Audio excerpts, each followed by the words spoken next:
Um, by way of introduction, my name is Adebayo from EAZY-DIGI, the head of research and chief learning designer. And guys, I'm going to allow you to introduce yourself.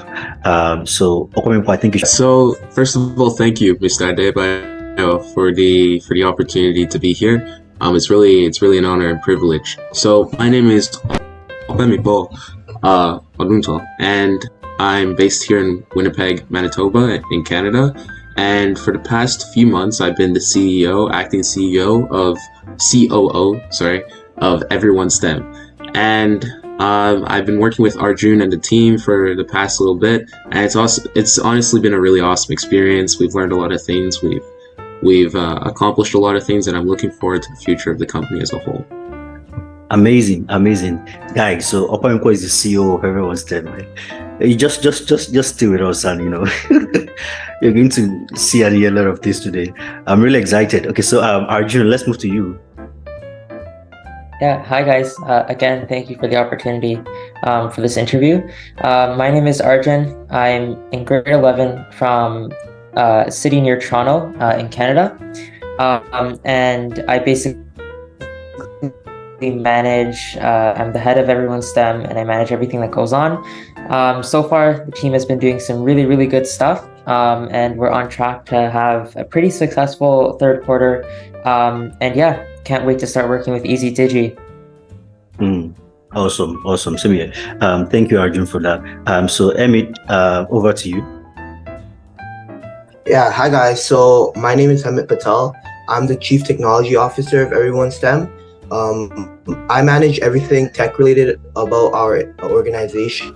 So that would include our classroom tool that we just released. Anything really like our website, maintaining that. We also have like technology things like our Discord server, our Slack server. We're also in charge of that as well. Yeah, we're really excited to complete this partnership as well. Yeah, same here, Emmett. Thank you. Thank you guys. Thank you, Opemipo. Thank you, Arjun, and thank you, Emmett, for your time. I really wanted us to have this interview because I believe that an evidence is a revolution, right? There are certain things that are happening today, and a lot of people do not know that these things are happening, right? For example, in the world of K-12 education, right, we have seen an emergence of Teen-Preneurs, of entrepreneurs who are teenagers, young entrepreneurs who are doing amazing things. And it sort of looks like the standard, the bar has been raised for K-12 education, right? And that means today, the best that students have to show is no longer good grades on paper. We're now seeing students coming up with more authentic things, right? Beyond just doing well in the exams. We're seeing kids becoming entrepreneurs. We are seeing that rise, right? And this meeting is just to validate that fact again. Because at EAZY-DIGI, we say we are using research, technology, and networking to transform education. On the research part, this is one of the things that we do. Looking out for things like this that can help us, pass the message across, right? And not just talking about it. Just say, yeah, but bringing people to the place where you see that this is really happening. This is how it's happening. So right here in the studio, I have 3 Teen-Preneurs with me, right? They're working the COO, the CEO, and the CTO of Everyone STEM, right? And by the way, these terms, these roles, titles are what you find being used today in the conventional workplace. All right. And right now we have these kids handling these roles and they're doing something, right? So I'm going to be asking them a number of questions and they will be telling us, right, what these things mean for them individually at Everyone STEM. But then I'm going to ask you guys, so tell me, how did you guys meet yourself? How did this journey all about Everyone STEM started? Can you take us back to the beginning and how did it get to this point? Okay, maybe I should allow will Arjun take this or open for? Yeah, I think Arjun should take this question. Okay.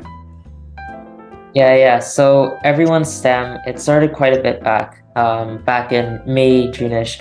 And really, I noticed that, within my school, I go to a really small high school in a city near Toronto, as previously mentioned. And I noticed that, not too many students were interested in, STEM. And if they were, they weren't given adequate opportunities to pursue their interests. And I noticed that problem as a STEM student. It really shook me. And I was, looking for current solutions. And, I thought, why not create my own? Right. And that was basically the brainchild of Everyone STEM. So I banded some of my closest friends, some really high performing students within my school initially. And we basically got our nonprofit registered through Hack Club Bank. And then we, just started operations, right? We just started, our first curriculum was just the general sciences curriculum made by our CMO, Christian. And we basically just started like that. We just created a plan. And then all I did was I reached out to students on LinkedIn, through Discord. We created a server and we started to gain a lot more traction. I met Open Meeple through LinkedIn and same with Hammett. And I got them on board since they were passionate about the cause. And it kind of just went like this from there. Our growth just was exponential. We got, we once had like over 50 members in our Discord server, really the top students that we found online from all across the world. And then we just started making curriculum in different areas of STEM. So we have like chemistry courses, computer science courses, like computer vision, and in Python. We started creating science courses, math courses, and now we've reached a stage where we can now create our own products, which was really, really exciting. Shout out to Hammett for that, and the tech team for we even created our own classroom tool that is our own version of what we call Google Classroom.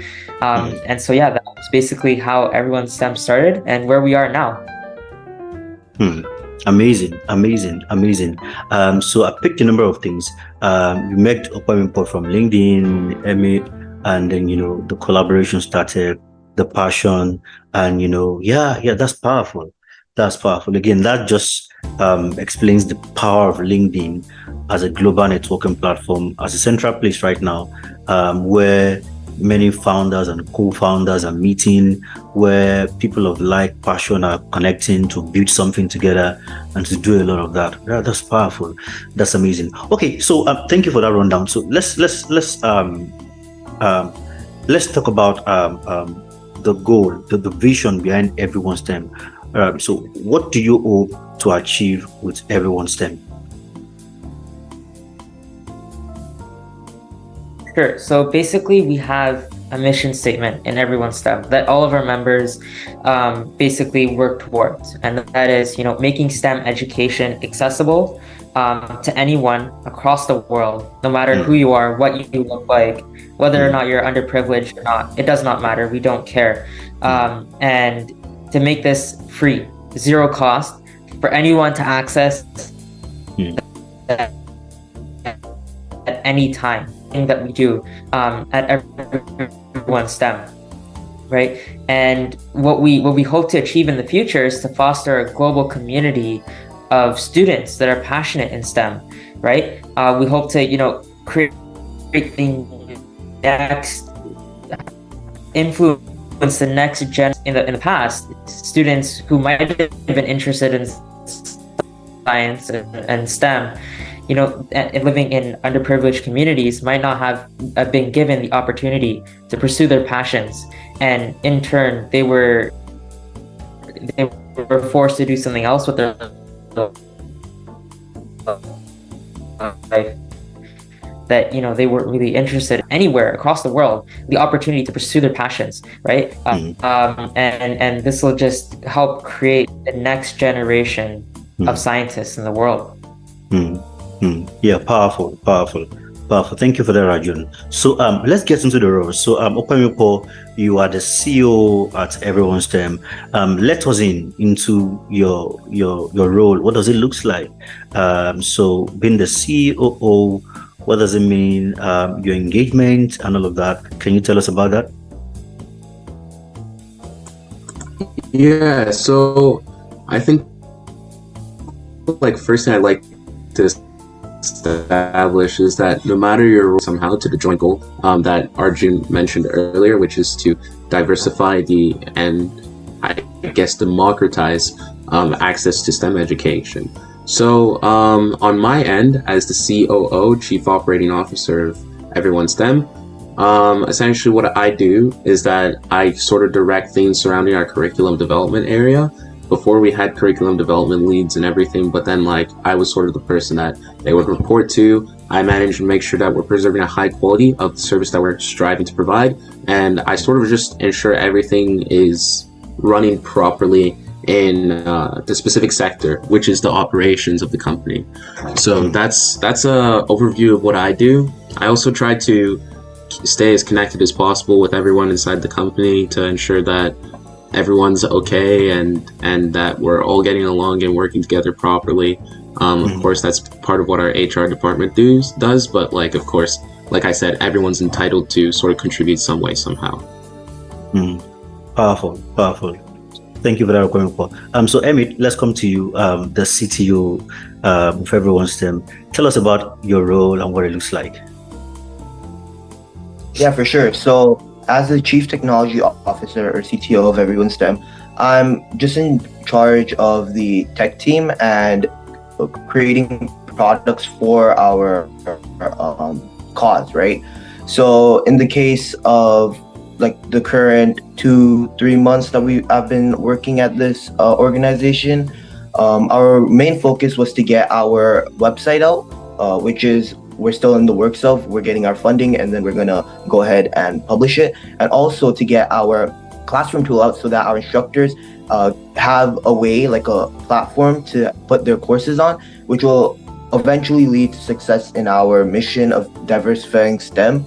Because I found that like Google Classroom or other learning management systems, they do the job well, but eventually you won't have that flexibility that you will have with an in-house tool.